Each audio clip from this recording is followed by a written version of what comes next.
Ma'am, आपके life में वो कौन-सा टर्निंग पॉइंट था जब आपको आश्रम खोलने का थॉट आया? और वो मोमेंट जिसने आपको इंस्पायर किया शकुंत आश्रम शुरू करने के लिए? आह, बड़ी अजीब सी इंसिडेंट है। शायद लोग यकीन भी ना करें। यकीन करने लायक है भी नहीं। क्यों?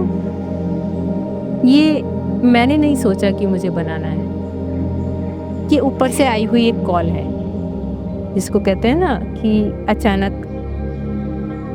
कोरोना काल में मेरा बहुत सारा टाइम, जब हम लोग लॉकडाउन में थे, तो बहुत सारा टाइम हमारा, मेरा ख़ास तौर से अकेले ही ऋषिकेश में बीता। बिल्कुल गंगा किनारे एक छोटा सा रिसॉर्ट तो नहीं कहूँगी, हाँ, एक कैंपिंग हब था वो। उसमें मैं वहाँ रह रही थी और शायद 2 या 3 लोग थे, और एक बड़ी प्यारी सी हमारी योगाचार्य आती थी और वो हमें सुबह शाम योगा कराती थी। उन दिनों थोड़ा योगा का शुरुआत किया ही किया था, क्योंकि कोरोना ने एक अंदर से एक परिवर्तन दे दिया था। और उसके बाद हम लोग, जब मैं ख़ास तौर से अकेली ही रह रही थी और मेरे पति बीच-बीच में आते थे, दिनेश गुप्ता। अचानक एक दिन मेडिटेशन से की क्लास से उठी और उसके बाद गंगा किनारे ही, ऐसा मेरी वो टीचर बताती हैं, जो मेरी योगा टीचर बता रही थी, मुझे सिखा रही थी, कि मैंने बोलना शुरू कर दिया, एक योगा आश्रम बनेगा, एक कुछ योगा आश्रम बनेगा, योगा आश्रम बनेगा।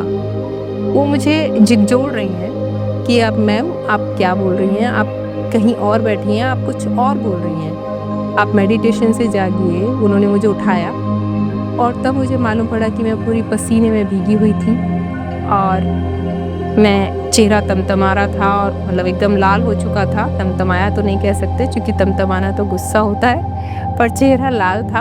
और बड़ी मज़ेदार बात है कि वो टीचर भी नहीं समझ पाई। वो 2 दिन तक तो मुझे, बच्ची मेरे से तो बहुत छोटी उम्र की थी वो, तो उन्होंने मुझसे 2 दिन तक तो पूछा, मैम आपको उस दिन हुआ क्या था? मैंने कहा मुझे भी नहीं पता। उसके बाद 3-4 दिन बाद दिनेश एक बार आए वहाँ, और दिनेश को मैंने बताया कि ऐसे एक दिन ये इंसिडेंट हुआ है मेरे साथ, ये गंगा किनारे। मेरे लिए तो सिर्फ एक घटना थी और मैंने उसको छोड़ दिया, हुआ।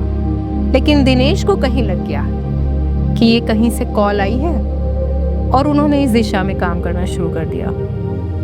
तो कहीं ना कहीं मैं कहूँगी कि मैंने तो सिर्फ कॉल ली है, बनाया दिनेश जी ने है ये। हाँ, उसके साथ जो मेहनत है, जो इसकी डिज़ाइनिंग है, जो इसके साथ थॉट्स हैं, वो मेरे हैं। जो एक विचार है कि इसमें देना क्या है, वो मेरे हैं। हाँ, तो बस ऐसे ही करके इस आश्रम का जन्म हो गया।